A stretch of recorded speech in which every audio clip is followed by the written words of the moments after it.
আসসালামু আলাইকুম, বিসমিল্লাহির রহমানির রহিম। আজকে আবার আমার ভাবি শুরু করছে পাটিসাপটা পিঠা বানাবে। তো প্রথম দুধ দিয়ে চালের গুঁড়া দিয়ে খিসা তৈরি করে নিতেছে। খিসাটা হয়ে গেলে তারপর পাটিসাপটার গোলা গুলানো হবে।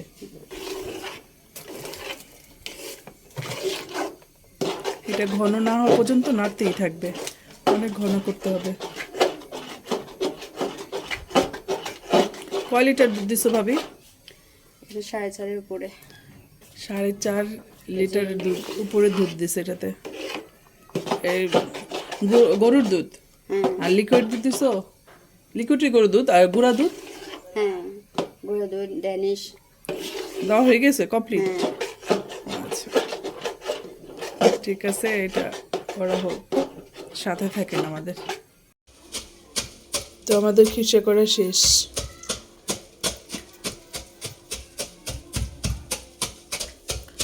তো এখন পাটিসাপটার গোলাটা গুলায় নিবে ভাবি।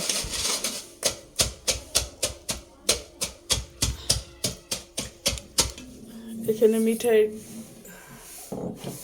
খেজুরের গুড়ের করতেছে, গুড়টা গলায় নিতেছে আগে, তারপর ছেঁকে নিস।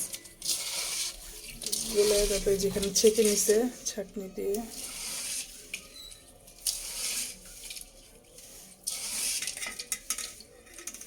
এটা চালের গুড়ের সাথে দিয়ে মিক্সড করবে। মানে এই গুড়ের পানিটা এখন এই চালের গুঁড়ার সাথে মিশায় একটা গোলা তৈরি করবে পাটিসাপটার। আমি দেবো ভাবি?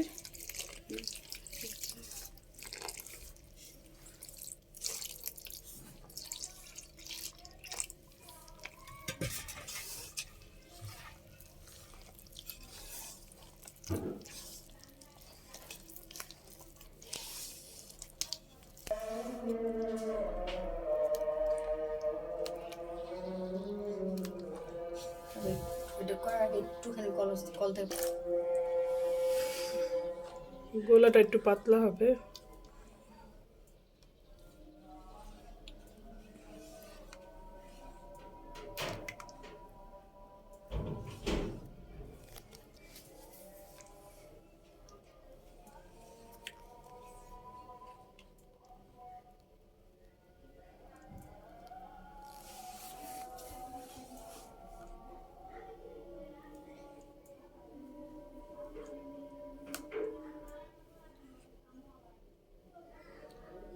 ঠিক আছে, এটা একটু পরে দেখে পরে দেখাবার দেবে।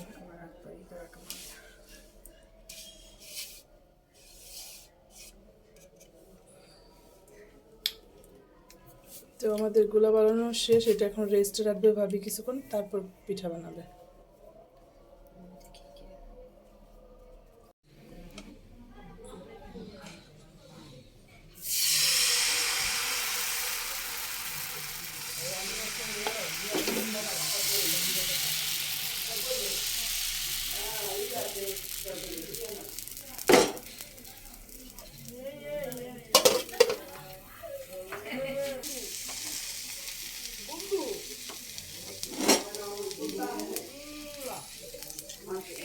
আসছে।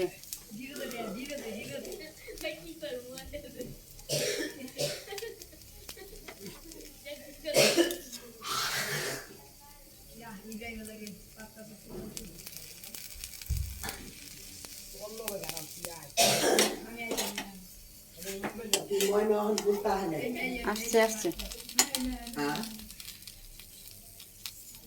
উপরে আমার পাশ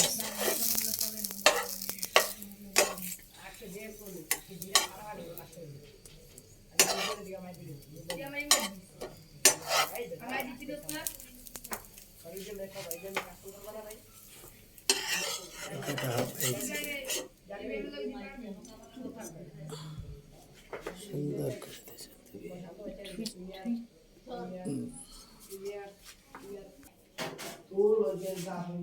তো আমাদের পাটিসাপটা পিঠা বানানো প্রায় শেষ।